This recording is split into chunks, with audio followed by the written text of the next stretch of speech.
सभी को नमस्कार। मेरा नाम है महेश और आप देख रहे हैं इंटरनेशनल अफेयर्स हिंदी।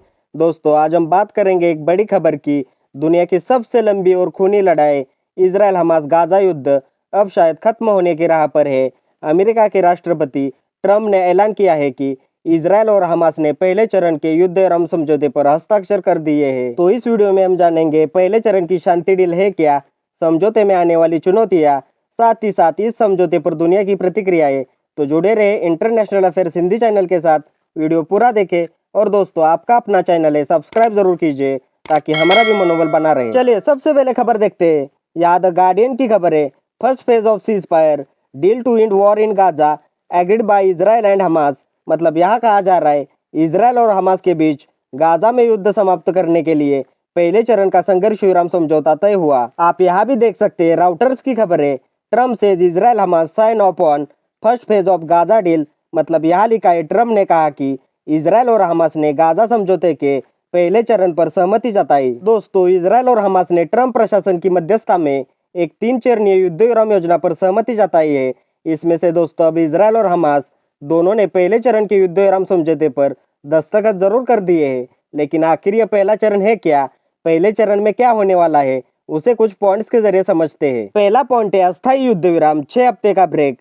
पहले चरण में कम से कम 6 हफ्तों यानी 42 दिन के लिए युद्ध पूरी तरह रोका जाएगा। इस दौरान इजरायली सेना कोई जमीनी कार्रवाई नहीं करेगी और हमास भी रॉकेट या हमला नहीं करेगा। संयुक्त राष्ट्र और मिस्र इसके सीधे निगरानीकर्ता होंगे ताकि दोनों पक्ष नियमों का पालन करें। अगर किसी भी पक्ष ने समझौते का उल्लंघन किया तो युद्ध विराम तत्काल खत्म हो जाएगा। दूसरा पॉइंट है बंधकों की रिहाई। हमास के कब्जे में अभी भी लगभग 100 से ज्यादा इजरायली बंधक है। पहले चरण में 33 नागरिक बंधकों, महिलाएं, बच्चे और बुजुर्ग को चरणबद्ध तरीके से छोड़ा जाएगा। बदले में इजराइल 200 फिलिस्तीनी कैदियों को छोड़ेगा जिन पर कम गंभीर आरोप है। यह प्रत्येक सप्ताह के हिसाब से होगा ताकि दोनों पक्षों पर भरोसा बना रहे। अंतर्राष्ट्रीय रेड क्रॉस पूरी प्रक्रिया की निगरानी करेगा। तीसरा पॉइंट है मानवीय सहायता और राहत। गाजा में हालत बेहद खराब है, लाखों लोग विस्थापित है, खाना और दवाएं खत्म है। पहले चरण के तहत मिस्र के रफा बॉर्डर से बड़ी मात्रा में राहत सामग्री भेजी जाएगी। इसमें शामिल होगी खाद्य सामग्री, पीने का पानी और दवाइयाँ, ईंधन और बिजली की आपूर्ति, अस्पतालों के लिए मेडिकल उपकरण। राहत कार्य की निगरानी यूएन, कतर, मिस्र और अमेरिका करेंगे। चौथा पॉइंट है इजरायली सेना की सीमित वापसी। इजरायल अपनी सैन्य टुकड़ियों को गाजा के उत्तरी और मध्य हिस्से से पीछे हटाएगा, लेकिन वह गाजा की सीमाओं और हवाई निगरानी को बनाए रखेगा ताकि सुरक्षा बनी रहे। यह कदम मानवीय राहत को गाजा तक पहुंचाने में मदद करेगा। पांचवा पॉइंट है नागरिकों की सुरक्षित वापसी। गाजा के दक्षिणी इलाके जैसे रफा और खान यूनिस में शरण लिए नागरिकों को धीरे धीरे अपने घरों में लौटने की अनुमति दी जाएगी। अंतर्राष्ट्रीय एजेंसियां इनकी पुनर्वास और सुरक्षा व्यवस्था देखेगी। छठा पॉइंट है निगरानी और समीक्षा प्रणाली। हर 7वें दिन संयुक्त राष्ट्र, मिस्र और कतर की टीम एक रिपोर्ट पेश करेगी जिसमें दोनों पक्षों के आचरण का मूल्यांकन होगा। अगर पहला चरण सफल रहा तभी दूसरा चरण शुरू किया जाएगा। सातवां पॉइंट है अंतर्राष्ट्रीय भूमिका। इस समझौते के मुख्य गारंटर देश है अमेरिका, मिस्र, कतर और तुर्की। अमेरिका ने कहा है कि अगर दोनों पक्ष पहले चरण का पालन करते हैं तो वह गाजा पुनर्निर्माण और राजनीतिक वार्ता में सहायता करेगा। आठवां पॉइंट है राजनीतिक महत्व। यह पहला मौका है जब इजराइल और हमास सीधे तौर पर ट्रंप प्रशासन के प्रस्ताव पर सहमत हुए हैं। दोनों पक्ष पर भारी अंतर्राष्ट्रीय दबाव था, खासकर मानवीय संकट और बंधकों की स्थिति को लेकर। यह चरण सफल होता है तो दूसरे चरण में स्थायी युद्ध विराम की राह खुलेगी। अब दोस्तों, यह पहले चरण का समझौता तो हुआ है, लेकिन इसमें कुछ चुनौतियां भी है, उसे भी कुछ पॉइंट्स के जरिए समझते हैं। पहला पॉइंट है सीमित जानकारी और अस्पष्ट शर्तें। दुनिया के कई विश्लेषकों ने कहा है कि यह समझौता बहुत कम विवरणों के साथ आया है। केवल पहला चरण तय हुआ है, लेकिन आगे की शर्तें और कार्यान्वयन के तरीके अभी स्पष्ट नहीं है। उदाहरण, हमास और इजराइल के बीच भविष्य की सैन्य गतिविधियां, बंधकों की पूरी रिहाई या गाजा का प्रशासन अब भी अनिश्चित है। दूसरा पॉइंट है दीर्घकालीन शांति पर संदेह।